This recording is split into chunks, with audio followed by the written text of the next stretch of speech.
I'm sure that you have listened to the opening remarks of other two guests. We want to have your opening remarks as well. What exactly is the challenge? Is this a crisis of failure of enforcement, or are there deeper systematic issues at play? Very much.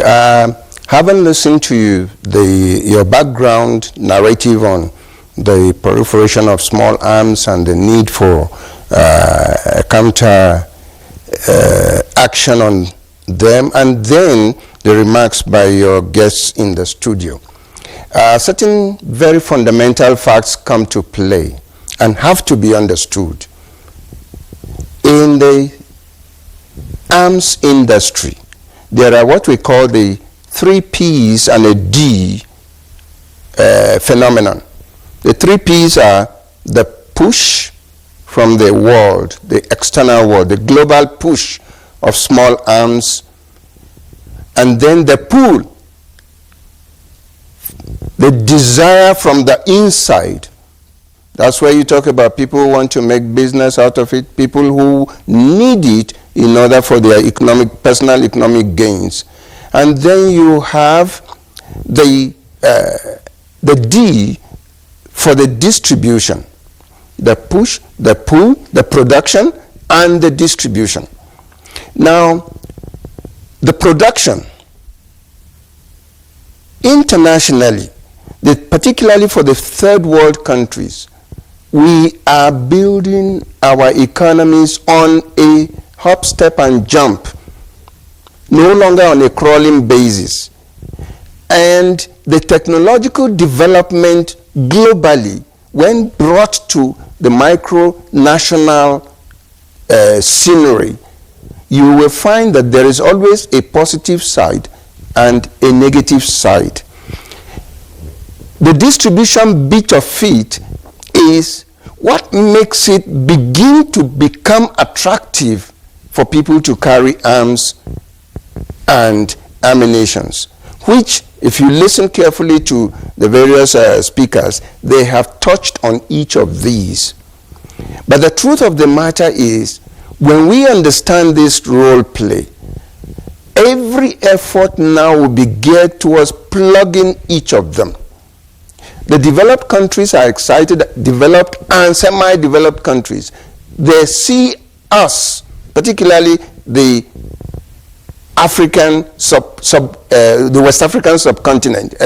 They see us as a fertile ground for the marketing of their products. Small arms business is a good business, in quotes.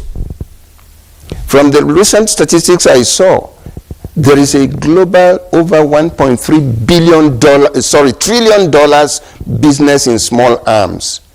And the pinned, or what you call the highlighted markets for it includes West Africa. And today in West Africa, Nigeria is a major ground for selling those arms. Therefore, these people will do everything to bring in their arms into Nigeria.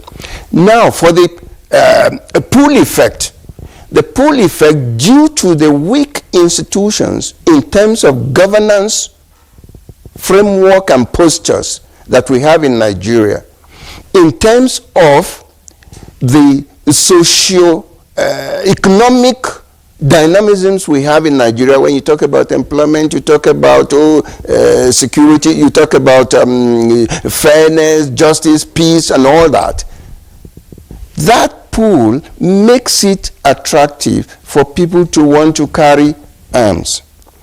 Then you talk about the production, like I did mention earlier on.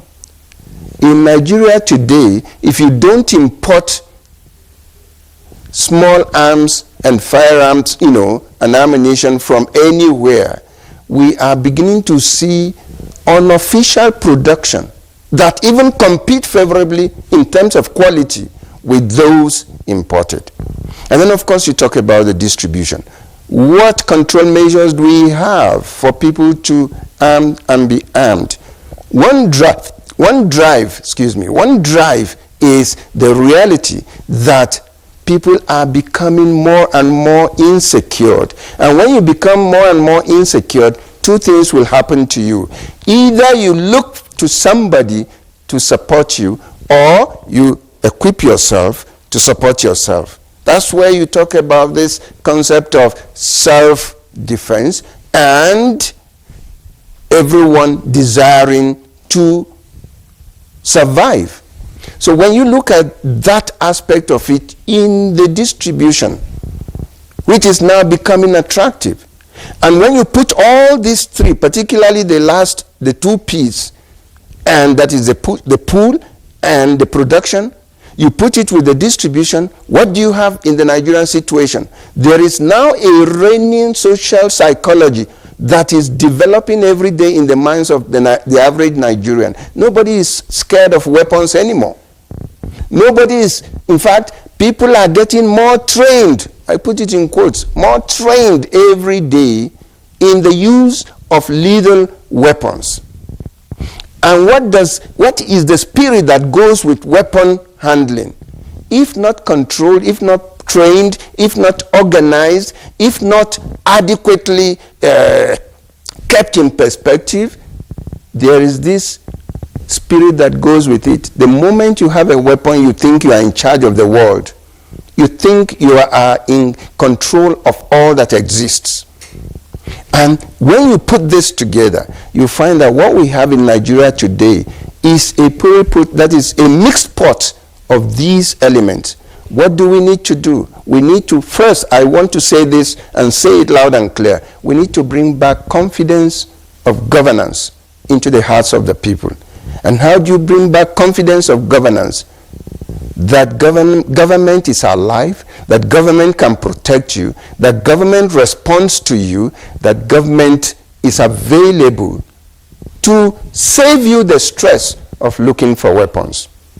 If we do this, I believe sanity will return again, and the issue of controlling the proliferation, that is the everybody having, the everybody needing, and the everybody using of small arms will be reduced to the barest minimum. It can never be totally eliminated, but it will be reduced to the barest minimum.